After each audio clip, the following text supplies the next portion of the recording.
নজর রাখবো পরবর্তী খবরে। এবার সুপ্রিম কোর্টের রায় বেকায়দায় অসমের বিজেপি সরকার। অসমের ভুয়ো এনকাউন্টার নিয়ে মানবাধিকার কমিশনকে নিরপেক্ষ তদন্তের নির্দেশ সুপ্রিম কোর্টের।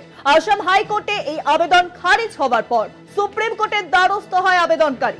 সেই আবেদনের প্রেক্ষিতেই সুপ্রিম কোর্টের এই নির্দেশ।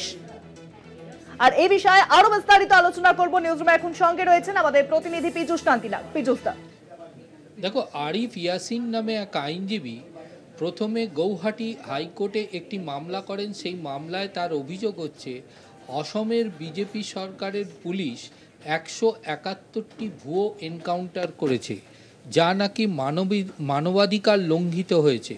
মূলত এই ধরনের এনকাউন্টারের অভিযোগ এর আগে উত্তরপ্রদেশের যোগী সরকারের বিরুদ্ধে উঠেছিল এবং পরবর্তীকালে এই আসামের এই মামলা কিন্তু যথেষ্ট সাড়া ফেলেছে আইনজীবী মহলে।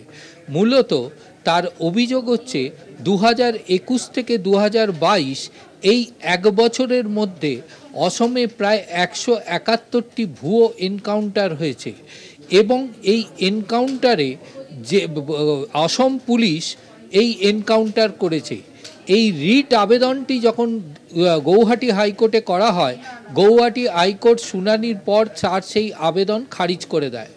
পরবর্তীকালে তিনি সেই রায়কেই চ্যালেঞ্জ জানিয়ে সুপ্রিম কোর্টে আবেদন জানায়।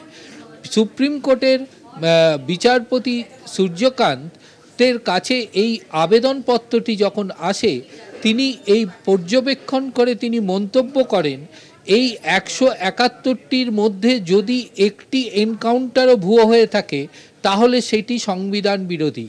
তার কারণ, সংবিধানের 21 নম্বর অনুচ্ছেদে প্রতিটি নাগরিকের বেঁচে থাকার যে নিয়ম, যে অধিকার রয়েছে, এই এনকাউন্টার ভুয়ো এনকাউন্টারের মাধ্যমে তা লঙ্ঘিত হচ্ছে। এছাড়াও এর আগে এই বিজেপির অসম সরকারের বিরুদ্ধে এনআরসি নিয়ে ডিটেনশন ক্যাম্পে রাখার অভিযোগ উঠেছিল এবং তখনও মানবিক অধিকার লঙ্ঘিত হচ্ছে এমনটাই অভিযোগ উঠেছিল। সুপ্রিম কোর্ট তাই এই মামলার প্রেক্ষিতে পরিষ্কার নির্দেশ জারি করেছে আসামের মানবাধিকার কমিশনকে এই 171টি ভুয়ো এনকাউন্টারের অভিযোগের তদন্ত করতে হবে এবং তদন্তের ক্ষেত্রে নিরপেক্ষতা বজায় রাখতে হবে এবং এই অভিযোগকারীর যে অভিযোগ 171টি পরিবারের সম্পূর্ণভাবে সাক্ষ্য গ্রহণ করতে হবে এবং তাদের বক্তব্য এই মানবাধিকার কমিশনকে শুনতে হবে। যদি এই 171টি পরিবারের সাক্ষ্য গ্রহণের ক্ষেত্রে বা তাদের বক্তব্যের ক্ষেত্রে আসাম সরকারের কোনো সহযোগিতা লাগে, সেই সহযোগিতা করতে বাধ্য থাকবে আসাম সরকার, এমনটাই নির্দেশ সুপ্রিম কোর্টের। এছাড়াও সুপ্রিম কোর্ট পরিষ্কার জানিয়ে দিয়েছে এই 171টি পরিবার তাদের বক্তব্য পেশের জন্য মানবাধিকার কমিশনের কাছে যাবে। সেক্ষেত্রে যদি রাজ্য সরকার বা অন্য কারুর দ্বারা প্রভাবিত হন বা তাদের দ্বারা কোনোভাবে বাধাপ্রাপ্ত হন, তাহলে সেক্ষেত্রে তারা সরাসরি সুপ্রিম কোর্টে আবেদন জানাতে পারবে।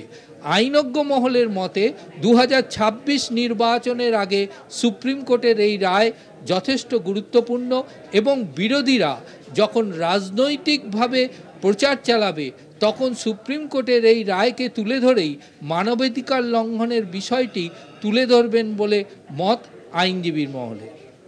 অনেক ধন্যবাদ পীযূষ দা। নিউজরুমের সঙ্গে ছিলেন আমাদের প্রতিনিধি পীযূষ কান্তিলাল। এবার সুপ্রিম কোর্টের রায় বেকায়দায় আসামের বিজেপি সরকার। আসামের ভুয়ো এনকাউন্টার নিয়ে মানবাধিকার কমিশনকে নিরপেক্ষ তদন্তের নির্দেশ সুপ্রিম কোর্টে।